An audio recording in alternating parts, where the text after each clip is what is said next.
Labing una nga tourist rest area sa nasud, Gibuksan sa Sugbo. Ani ang report. Gianugurahan ang Tourist Rest Area o TRA sa lungsod sa Medellin. Labing unang kini sa napo ka mga TRA sa libok nasod nga gibuksan sa tuyo nga matagan o kasayon o kasiguruhan ang mga turista o ang taga Sugbo nga mamatigayon sa turismo. Gitambungan kini sa mga opisyal sa lalawigan, pinanguluhan ni Governor Juan Garcia og 44 ka malungsod, mga component cities o mga opisyal usab sa highly urbanized cities o sa tanang mga Sugboanong kongresista. Silang tanan may pirma sa Manifesto of Support kang Secretary Frasco og mihulagway sa pasangil nga usa ka demolition job ang kontrobersya nga naglambigit sa Department of Tourism. Suportado totally and in one united island of Cebu, suportado si Secretary Cristina Garcia Frasco. Gusto na po din ako, don't mess with us.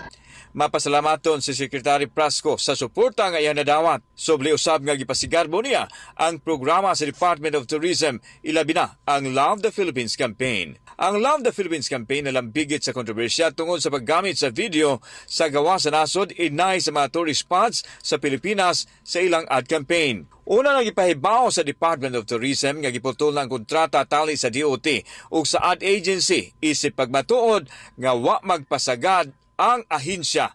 Subli gitataw sa DOT nga walay salapi sa kagamhanan nga nagasto alang sa ad campaign. Wanay detalye ni Frasco ang nitabo apan gipasalamatan niya si Presidente Bongbong Marcos sa padayong pagsalig o kumpiyansa nga gihatag kaniya. At a Cebuana having been appointed as the Secretary of the Department of Tourism. Back then, I knew, as I continue to understand, that it has been and is incumbent upon me to not betray your trust. I'm thankful to our President for having expressed his trust and confidence in my continued ability to lead the Department of Tourism, and I am grateful to you. Wa na mulawat pa og pamahayag si Frasco sa mga tigbalita apan wa kapogi sa gobernador ang pagpalanog sa gibati niyang kasagmuyo sa mga pasangil batok sa iyang anak nga kalihim. I don't think any of us are experts at that unless we were given inside info. But that's for another day to discover, no? Kauban si Clover Lumayag, ako si Alan Domingo.